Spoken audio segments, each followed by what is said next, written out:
তেল ছাড়া যে এত সুন্দর একটা হেলদি রেসিপি তৈরি করা যায় আপনারা না দেখলে বিশ্বাসই করবেন না। নমস্কার, আমি চাই না আবারও একটা নতুন রেসিপিতে আপনাদের সবাইকে স্বাগত জানাই। চলুন তাহলে শুরু করি।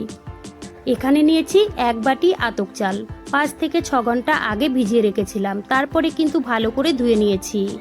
এবার আমি মিক্সারের বাটিতে দিয়ে দেবো সামান্য জলটা কিন্তু ভালো করে পিষে নিতে হবে। একদম মিহি করে কিন্তু আমি পিষে নিয়েছি, দেখতেই পাচ্ছেন। এবার দিয়ে দেবো হাফ বাটি সুজি, এখানে আমি পাতলা সুজিটা নিয়েছি। দিয়ে দেবো 3 চামচ টক দই। বন্ধুরা, টক দইটা কিন্তু অবশ্যই দিতে হবে। এবার আমি ভালো করে মিশিয়ে নেব। তো দেখুন বন্ধুরা, ব্যাটারটা কিন্তু অনেকটাই ঘন আছে, আবারও একটু জল দিয়ে মিশিয়ে নিতে হবে। ব্যাটারটা কিন্তু খুব বেশি পাতলাও করা যাবে না আর খুব বেশি ঘনও করা যাবে না, মিডিয়াম করে নিতে হবে। খুব ভালো করে মিশানো হয়ে গেছে, এবার ঢেকে রাখবো 10 মিনিটের জন্য। আর এইদিকে একটা নারকেলের চাটনি বানিয়ে নেব। দিয়ে দেবো ধনেপাতা কুচি, নারকেল, আর দিয়ে দেবো ভাজা বাদাম। দিয়ে দেবো ঝালের জন্য কাঁচা লঙ্কা, সামান্য পরিমাণে আদা, আর দিয়ে দেবো 2টো রসুন, সামান্য পরিমাণে গোটা জিরে, সামান্য পরিমাণে বিট নুন আর সাদা নুন, দিয়ে দেবো একটু লেবুর রস। এবার আমি একটু জল দিয়ে পিষে নেব। বন্ধুরা, এই চাটনিটা খেতে কিন্তু অসাধারণ লাগে, একবার হলেও এইভাবে চাটনি বানিয়ে খেয়ে দেখবেন। আর এই নাস্তার সঙ্গে তো অসাধারণ লাগে। আর এইদিকে কিন্তু 10 মিনিট হয়ে গেছে, আবারও ব্যাটারটা একটু মিশিয়ে নিয়েছি। এবার দিয়ে দেবো 1 চামচ আদা বাটা আর কাঁচা লঙ্কা, দিয়ে দেবো পরিমাণ মতো লবণ। এইদিকে নিয়েছি 1 চামচ গরম তেলে দিয়ে দেবো গোটা জিরে, সরষে আর কড়ি পাতা। এবার আমি ব্যাটারের মধ্যে দিয়ে খুব ভালো করে মিশিয়ে নেব। এই তরকাটা দিলে কিন্তু নাস্তাটা খেতে অনেক বেশি ভালো লাগে।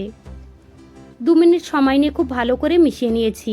এবার দিয়ে দেবো 1 প্যাকেট ইনো, সামান্য একটু জল দিয়ে দেব। ইনো দিয়ে খুব ভালো করে মিশিয়ে নিয়েছি। ব্যাটারটা কিন্তু একদম রেডি হয়ে গেছে। বন্ধুরা, তোমরা চাইলে কিন্তু এখানে বেকিং সোডাটাও ব্যবহার করতে পারো।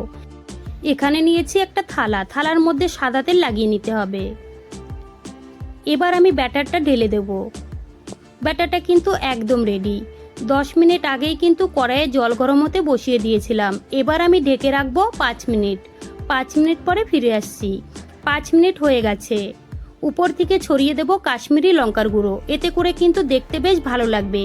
আবারও ঢেকে রাখবো 5 মিনিটের জন্য। 5 মিনিটেই কিন্তু রেডি হয়ে যাবে। টোটাল আমার 10 মিনিট সময় লেগেছে। গ্যাস অফ করে নামিয়ে নিয়েছি, তারপরে কিন্তু ঠান্ডা করে নিয়েছি। দেখতেই পাচ্ছেন কতটা নরম হয়েছে আর কতটা জালিদার হয়েছে, খেতে কিন্তু অসাধারণ লাগে। এবার আমি সাইডগুলো ছাড়িয়ে নেব। প্রথমে কিন্তু এইভাবে সাইডগুলো ছাড়িয়ে নিতে হবে। এবার আমি কেটে নেব। বন্ধুরা, তোমাদের পছন্দ মতো তোমরা কেটে নেবে। আমি আজকে চৌকোন করেই কেটে নেব। প্রথমে এইভাবে লম্বা করে কেটে নিতে হবে, তারপরে কিন্তু চৌকোন করে কেটে নিতে হবে। কাটার সময়ই আপনারা দেখতে পাচ্ছেন কতটা নরম হয়েছে আর কতটা জালিদার হয়েছে। দেখুন বন্ধুরা, দেখেই বুঝতে পাচ্ছেন। একবার হলেও কিন্তু আপনারা বাড়িতে বানিয়ে খেয়ে দেখবেন, অসাধারণ লাগে। বন্ধুরা, আপনারা চাইলে কিন্তু বাচ্চাদের টিফিনেও দিতে পারেন। এবার আমি প্লেটে সাজিয়ে নেব। বন্ধুরা, আমার রেসিপিগুলো কেমন লাগছে কমেন্ট করে জানাবেন। আপনারা যদি কমেন্ট করে না জানান আমি কি করে বুঝবো রেসিপিটা আপনাদের ভালো লেগেছে। তো দেখুন বন্ধুরা, প্লেটে আমি সাজিয়ে নিয়েছি। এই চাটনির সঙ্গে খেতে কিন্তু অসাধারণ লাগে। চলুন তাহলে ভিডিওটি আমি এখানেই শেষ করছি। আপনারা সবাই ভালো থাকবেন।